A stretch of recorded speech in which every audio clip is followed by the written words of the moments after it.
और चलिए बुलेटिन की करते हैं शुरुआत और सबसे पहली खबर आपके सामने जो रखने जा रहे हैं वो चाईबासा से है। चाईबासा के सारंडा में सिमटे नक्सलियों के खिलाफ सुरक्षा बलों का अभियान जारी है। शुक्रवार को नक्सलियों के आईडी ब्लास्ट में सीआरपीएफ के एक जवान शहीद हो गए, जबकि इंस्पेक्टर और एएसआई घायल हो गए और दोनों को बेहतर इलाज के लिए दिल्ली एयरलिफ्ट किया गया। राज्यपाल ने शहीद जवान को श्रद्धांजलि दी और दावा किया कि जवान का बलिदान बेकार नहीं जाएगा। दिखाते हैं आपको इसी पर खास रिपोर्ट।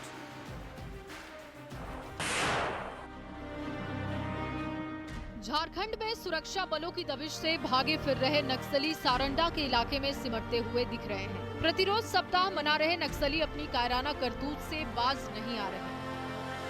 चाईबासा में सारंडा जंगल का इलाका शुक्रवार को आईडी विस्फोट से दहल उठा। इस विस्फोट में सीआरपीएफ के इंस्पेक्टर कौशल किशोर मिश्रा घायल हो गए। जराईकेला थाना के बाबूडेरा और रेड़ा के बीच के जंगल में हुई विस्फोट के बाद इंस्पेक्टर को राउरकेला के अस्पताल में भर्ती करवाया गया। अभी सुरक्षा बल के जवान आगे की रणनीति बनाने में जुटे ही थे कि दोबारा हुए आईडी ब्लास्ट में सीआरपीएफ के 2 और जवान आ गए। इनमें हेड कांस्टेबल महेंद्र लश्कर शहीद हो गए, जबकि एएसआई रामकृष्ण गागराई घायल हो गए। इंस्पेक्टर और एएसआई दोनों को इलाज के लिए राउरकेला के अस्पताल में भर्ती करवाया गया, जहां से बेहतर इलाज के लिए दोनों को एयरलिफ्ट कर दिल्ली भेजा गया। नक्सली हमले में शहीद सीआरपीएफ के हेड कांस्टेबल महेंद्र लश्कर का पार्थिव शरीर रांची के सीआरपीएफ कैंप लाया गया, जहां शहीद जवान को श्रद्धांजलि देने राज्यपाल के साथ रक्षा राज्य मंत्री संजय सेठ और झारखंड के मंत्री चमरा लिंडा भी पहुंचे। जवानों की शहादत पर राज्यपाल ने दुख जताया तो मंत्री चमरा लिंडा ने साफ कहा कि जवान का बलिदान बेकार नहीं जाएगा। घटना हो जाती है वास्तव में काफी दुखद है। हम इतना ही कह सकते हैं कि इस प्रकार की घटनाएं की रोकथाम सब स्थानों पर हो रही है। हम चाहेंगे कि जितने सुविधाएं इन्हें प्रदान करें, इनके बच्चे छोटे बच्चे हैं, इनके छोटे बच्चों के लिए भी सरकार के द्वारा में जितना भी हेल्प हो सके पढ़ाई लिखाई से लेकर हर चीज़ों में किया जाना चाहिए और किए जाएंगे। 31 मार्च 2026 ये वही तारीख है जिस दिन तक झारखंड सहित पूरे देश से नक्सलियों का खात्मा तय होने का दावा किया जा रहा है। कभी पूरे राज्य में लाल आतंक की दहशत फैलाने वाले नक्सली अब सारंडा के छोटे से क्षेत्र में हैं। गुरिल्ला लड़ाई के जरिए सुरक्षा बलों को नुकसान पहुंचाने की कोशिश कर रहे हैं, लेकिन सुरक्षा बलों के हौसले बुलंद हैं। नक्सलियों के खात्मे के लिए अभियान जारी है और जल्द ही लाल आतंक के काले साए से मुक्ति का संकल्प भी पूरा होने वाला है। न्यूज़ 18 के लिए चाईबासा से रुपेश प्रधान के साथ रांची से ओम प्रकाश की रिपोर्ट। और अब बात स्वास्थ्य मंत्री इरफान अंसारी के बेटे की। स्वास्थ्य मंत्री इरफान अंसारी के बेटे कृष अब निशाने पर आ चुके हैं। वजह है बीच स्टंट, सड़क पर स्टंट करना, जिसका वीडियो भी वायरल हो चुका है, जिस पर बीजेपी ने कई सवाल भी पूछ दिए तो कांग्रेस ने बचाव करते हुए सफाई भी दी है। ये पूरा मामला क्या है, रिपोर्ट के जरिए देखिए। मंत्री जी के बेटे ने दिखाया भौकाल। सड़क पर किया स्टंट, अब होगी कार्रवाई। पहले अस्पताल, अब स्टंट, क्या है प्लान?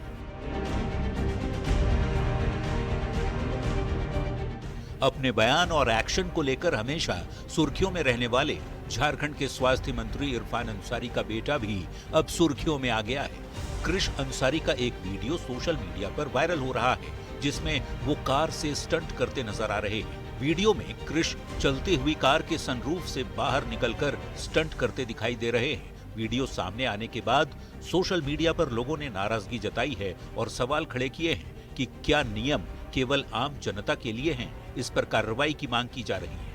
मामले के तूल पकड़ने के बाद रांची उपायुक्त ने ट्वीट कर कहा कि उन्होंने इस घटना का संज्ञान लिया है और जिला परिवहन पदाधिकारी को आवश्यक कार्रवाई के निर्देश दिए गए हैं। साथ ही उन्होंने रांची पुलिस को भी टैग करते हुए पूरे मामले पर रिपोर्ट मांगी है। इससे पहले भी स्वास्थ्य मंत्री के बेटे कृष अंसारी का एक और वीडियो वायरल हुआ था, जिसमें वो एक अस्पताल में निरीक्षण करते हुए और डॉक्टरों को निर्देश देते हुए नजर आ रहे थे। इस वीडियो पर विपक्षी दलों ने तीखी आलोचना की थी। हालांकि बाद में इरफान अंसारी ने स्पष्टीकरण देते हुए कहा था कि वो अस्पताल अपने किसी परिचित से मिलने गए थे और वहां सेवा भाव से लोगों का हालचाल जानने का प्रयास कर रहे थे। वहीं इस मामले पर अब सियासत भी तेज हो गई है। एक तरफ जहां बीजेपी हमलावर है तो कांग्रेस ने बचाव किया है।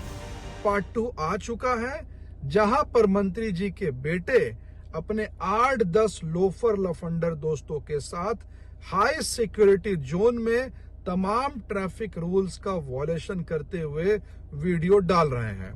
अब देखने वाली बात यह होगी कि रांची के डीसी जिन्होंने कार्रवाई का आश्वासन दिया है वो सच में कार्रवाई करते हैं या फिर डीसी साहब का जोर रांची के केवल आम लोगों के लिए है। देखिए, मनसा ये नहीं रही होगी क्योंकि यूथ है, युवा है, थोड़ा उत्साह है, तो उस उत्साह में कुछ गलतियां कर दिया होगा उसने। लेकिन इस राज्य में ये तो मानना होगा कि कानून का राज स्थापित है। पहले अस्पताल का वीडियो और अब कार से स्टंट का। मोटर वाहन अधिनियम की धारा 184 के तहत लापरवाही या खतरनाक ड्राइविंग के मामलों में सख्त सजा का प्रावधान है। चलती गाड़ी में सनरूफ से बाहर निकलना न सिर्फ खुद के लिए खतरनाक है बल्कि यह दूसरों के लिए भी जोखिम पैदा करता है। अब सबसे बड़ा सवाल ये कि इस रील के चक्कर में मंत्री जी के बेटे पर क्या कानूनी कार्रवाई होगी या फिर कार्रवाई का सिर्फ दिखावा किया जाएगा। न्यूज़ 18 के लिए रांची से गौरव झा और ओम प्रकाश की रिपोर्ट। और चलिए अब बात उपचुनाव की करते हैं। जेएमएम ने घाटशिला उपचुनाव को लेकर तैयारी तेज कर दी है। रामदास सोरेन के निधन से खाली हुई सीट पर पार्टी एक बार फिर से मजबूत वापसी की उम्मीद जता रही है। हजारीबाग पहुंचे मंत्री सुदिव्य कुमार सोनू ने कहा, घाटशिला की जनता इस बार रिकॉर्ड मतों से जेएमएम के उम्मीदवार को जिताएगी। उन्होंने इशारों में कहा कि इस चुनाव में उनके परिवार से ही कोई सदस्य मैदान में उतर सकता है। मंत्री ने विश्वास जताया है कि घाटशिला की जनता रामदास सोरेन के अधूरे सपने को पूरा करने के लिए जेएमएम को अपना आशीर्वाद देगी। बीजेपी को फिर से यहां पर हार का सामना करना पड़ेगा।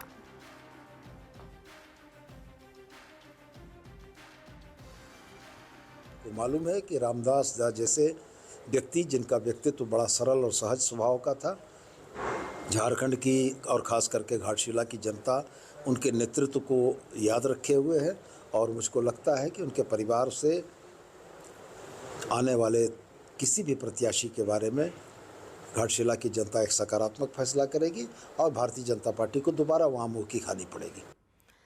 और अगली खबर रांची से, जहां पर पति की हत्या कर पत्नी ने शव को कुएं में डाल दिया और इतना ही नहीं, कुएं को जेसीबी की सहायता से पूरी तरीके से भरवा भी दिया।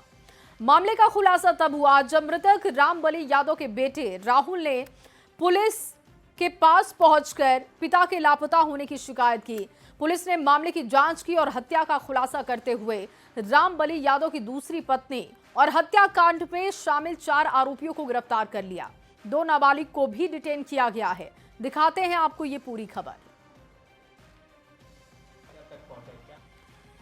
तो देखिए, एक सनसनीखेज खुलासा इस पूरे मामले में किया गया। पत्नी पर ही आरोप लगा है और इसके साथ साथ आपको बताएं कि 4 आरोपियों को गिरफ्तार किया गया है। 2 नाबालिग भी इसमें हैं जिनको डिटेन किया गया है और ड्रम के बाद अब कुएं से पति का शव बरामद किया गया है। दहशत पैदा करने वाली ये खबर आपको रांची से बता रहे हैं। दूसरी पत्नी ने पति की हत्या करवाई, कुएं में शव को डाला और उसके बाद जेसीबी की मदद से कुएं को भरवा दिया। लेकिन अब इस पूरे मामले का खुलासा हुआ है। जब पिता घर नहीं पहुंचा तो बेटा पुलिस थाने पहुंचा, वहां पर जाकर पूरी बात बताई और उसके बाद पुलिस ने छानबीन शुरू की, जिसके बाद ये खुलासा हुआ है कि पत्नी ने ही अपने पति की हत्या करवाई है। गिरफ्तारी हो चुकी है। हत्या के पीछे क्या मकसद था, क्यों मारा गया पति को, अब ये सब कुछ जांच के दायरे में है। 2025 में इन्होंने एक ज़मीन को बेचा था और जो पैसे हैं वो वापस अपनी पहली पत्नी को भिजवा दिया था। तो ये बात चंपा उरांव को पसंद नहीं आई और उसके साथ मारपीट भी किया करते थे। तो एक प्लान बनाया अपने पति को मारने का। इसके लिए शूटर्स को हायर किया। 2 शूटर आए थे बुढ़मू से, 3 गोली मारी गई और उसके बाद बॉडी को एक कुएं में फेंक दिया गया और अगले दिन जेसीबी से उस कुएं को भरवा दिया गया। बॉडी रिकवर हो गई है मैजिस्ट्रेट के प्रेजेंस में। इसमें जो वेपन यूज हुआ था और 3 गोली बरामद की गई है। और अगली खबर धनबाद से, जहां धनबाद के हरिहरपुर में हॉरर किलिंग की घटना से हड़कंप है। प्रेमिका के घर में शव को छिपाकर रखने का आरोप लगा। करीब 12 घंटे की मशक्कत के बाद शव कब्जे में लेते हुए एक आरोपी की गिरफ्तारी हो चुकी है। ये पूरी खबर आपको रिपोर्ट के जरिए दिखाते हैं। हरिहरपुर में हॉरर किलिंग, शादीशुदा प्रेमी की निर्मम हत्या, प्रेमिका के घर में छिपाया शव लेने में पुलिस के छूटे पसीने, एक आरोपी गिरफ्तार, बाकी फरार। धनबाद में गोमो का हरिहरपुर गांव शुक्रवार दिन से ही गांव में हंगामा मचा रहा। प्रेम प्रसंग में कपिल कुमार राय की हत्या का आरोप लगा। लोगों ने जब छानबीन की तो प्रेमिका के घर में ही हत्या कर शव को छिपाने का खुलासा हुआ, जिसके बाद प्रेमी के परिजन मौके पर पहुंचे और जब शव देने की मांग की तो परिवार की ओर से साफ इनकार कर दिया गया। खोजते खोजते मतलब थाना पर भी गए हम लोग, ट्रेस करवाए, नंबर उधर बता रहा है। फिर थाना वालों को कहते हुए रिक्वेस्ट करते हुए लेके आए, तो घर खोज रहे, छानबीन कर रहे तो बोरा यहाँ नहीं है। फिर जब बोरे के छत चढ़ो तो फिर बोरा की मार दिए उसको हम। वो बोरा अकेले मारे, लेकिन उसमें पूरा परिवार उसका शामिल है। उसका माँ, उनकी पति, उनकी नतनी और उनका लड़की का भाई जो था, लड़की का भाई ने मतलब बोला था 3 महीना पहले कि इसको मर्डर करेंगे, जब भी करेंगे। गंगा ठाकुर भी बोला कि मर्डर करेंगे। लगातार बढ़ रहे हंगामे के बाद तोपचांची, बाघमारा और हरिहरपुर थाने की पुलिस भी मौके पर पहुंची। लोगों के भारी विरोध की वजह से शव कब्जे में लेने में भारी मशक्कत करनी पड़ी। करीब 12 घंटे बाद शव घर से निकाला जा सका। शव कब्जे में लेने के बाद पोस्टमार्टम के लिए भेज दिया गया। कपिल का शव घर में बुरी हालत में था। धारदार हथियार से मारकर उसकी हत्या की गई थी। पुलिस ने प्रेमिका के नाना को अरेस्ट कर लिया है। वहीं हत्याकांड में शामिल बाकी आरोपियों की तलाश में छापेमारी जारी है। मृतक का जो है किसी धारदार हथियार से मारकर हत्या करने की बात पता चली है अभी तक, और अभियुक्त से पूछताछ करने के बाद बाकी कारणों का पता चलेगा। हाँ, एक इनकी गिरफ्तारी। कोई हथियार, जिस हथियार से वार किया अभी नहीं पता। ये माना जा सकता है सर ये ऑनर किलिंग का मामला हो सकता है। अब वो आगे अनुसंधान की चीज है। मामला प्रेम प्रसंग में हत्या के आरोप से जुड़ा है। हत्याकांड में शामिल बाकी लोगों की तलाश जारी है। पीड़ित परिवार की मांग है आरोपियों को कड़ी सजा दी जाए। साथ ही जल्द मामले के खुलासे की भी मांग की गई है ताकि सच्चाई सामने आ सके। न्यूज़ 18 के लिए धनबाद से संजय गुप्ता की रिपोर्ट। और चलिए इसी रिपोर्ट के साथ इस बुलेटिन में बस इतना ही। आप बने रहिए न्यूज़ 18 बिहार झारखंड के साथ।